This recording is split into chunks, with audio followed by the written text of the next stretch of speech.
Hi മുത്തുമണീസ്, നമ്മുടെ part 4 ആണ് മൂന്നാർ ട്രിപ്പിൻ്റെ. അപ്പം റെഡി ആയവരുണ്ട്, കുളിക്കാൻ പോകുന്നവരുണ്ട്, കുളിച്ച് കഴിഞ്ഞെന്ന് പറഞ്ഞ് വരുന്നവരുണ്ട്.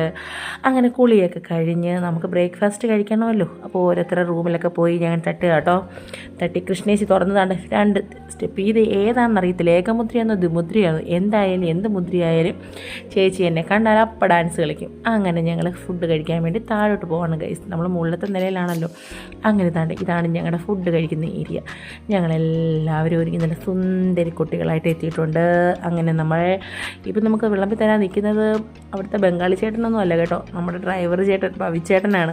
പവിച്ചേട്ടൻ ഫുള്ള് മൊത്തത്തിൽ അങ്ങ് ഏറ്റെടുത്തേക്കാണ്. അങ്ങനെ നമുക്ക് രാവിലത്തെ ബ്രേക്ക്ഫാസ്റ്റ് പൂരി, ചപ്പാത്തി, പൊറോട്ട, ഇടിയപ്പം, നമുക്കിഷ്ടമുള്ള എല്ലാ തരങ്ങളും ഉണ്ട്. ഞാനാണെങ്കിൽ ഒരു ഇടിയപ്പവും കടലക്കറി, ഇച്ചിരി പൂരിയും ഒരു മുട്ടയും ഇത്രയേ എടുത്തുള്ളൂ.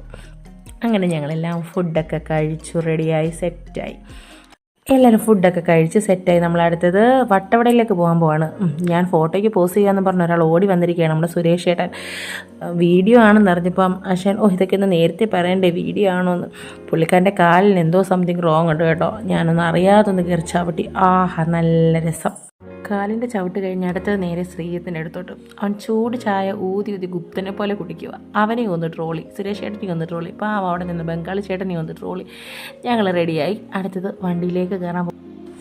അങ്ങനെ എല്ലാവരും വണ്ടിക്കകത്തോട് ചടപടാന്ന് കയറി. ഇനി നമുക്ക് പോകേണ്ടത് വട്ടവടയിലേക്കാണ്. കുറച്ച് ലോങ് ആയിട്ട് പോകണം. അതിലുപരി നമുക്ക് ക്ലൈമറ്റും റോഡും ഒക്കെ മോശമായതുകൊണ്ട് ഇച്ചിരി നേരത്തെ ഇറങ്ങിയാലേ നേരത്തെ നമ്മൾ ഉദ്ദേശിച്ച സമയത്ത് എത്താൻ പറ്റത്തുള്ളൂ. കണ്ണാടിയൊക്കെ ഒന്ന് വെച്ച് ഫ്രണ്ടിലിരുന്ന് സെറ്റ് പോസൊക്കെ ചെയ്ത് അവളും ഇതെല്ലാം കണ്ടുകൊണ്ട് ആ ഡ്രൈവർ ചേട്ടനും. അങ്ങനെ ഞങ്ങളെല്ലാവരും സെറ്റായി വണ്ടി എടുക്കാൻ പോവുകയാണ് ഗൈസ്. അപ്പോൾ അല്പം മ്യൂസിക്കാക്കാം. ഇത് എന്താണെന്നറിയത്തില്ല, ഡാൻസ് ആണെന്ന് പറയാൻ പറ്റത്തില്ല. ഒരു കളി, ഒരു മാർഗം കളി, ഒരു മാർഗ്ഗം ഇല്ലാതെ വരുന്ന സമയത്ത് നമ്മൾ കളിക്കുമല്ലോ എന്ന് പറഞ്ഞാൽ ഒരു മാർഗം കളിയാണ് ഇപ്പോൾ കളിക്കുന്നത്. ആ കഴിച്ച ഇടിയപ്പവും പൂരി മുട്ടയും കടലക്കറിയൊക്കെ ഒന്ന് ദഹിക്കണമല്ലോ. അങ്ങനെ അതിരാവിലെ ഞങ്ങൾ അതിശക്തമായിട്ട് അങ്ങോട്ട് തകർത്ത് ഗൈസ്. ഇനി അങ്ങനെ ഡാൻസിൻ്റെ ക്ഷീണമൊക്കെ മാറാൻ ചിലപ്പോൾ മ്യൂസിക് ആകാമെന്ന് കരുതി.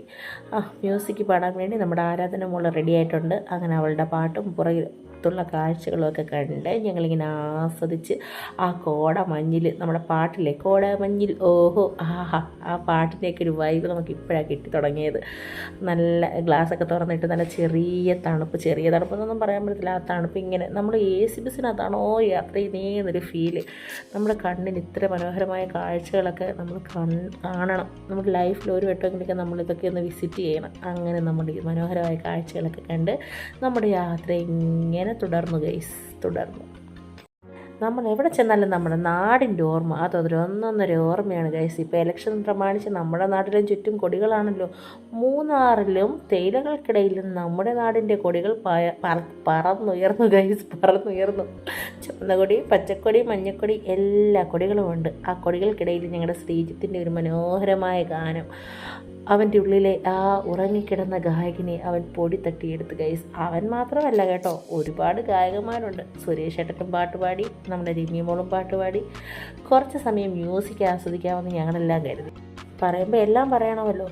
രമ്യയാണെങ്കിൽ ഒരു പാട്ടിലൊന്നും ഒതുക്കിയില്ല. ലാസ്റ്റ് അവിടെ കഴിയുന്ന മൈക്ക് ഞങ്ങൾ മൃഗീയമായി പിടിച്ച് വലിച്ച് വാങ്ങിയത് ഗൈസ്. അത്രയ്ക്ക് പാട്ടോളം പാടി തകർത്ത്. ലൈഫിൽ ഇതൊക്കെയല്ലേ ഉള്ളൂ നമുക്കൊരു സന്തോഷം. എത്രയൊക്കെ ടെൻഷനുകളും ഒക്കെയുള്ള മനുഷ്യരാ. അതിൻ്റെ ഇടയ്ക്ക് ഒരു കൊച്ചു സന്തോഷങ്ങൾ നമ്മൾ കണ്ടത്.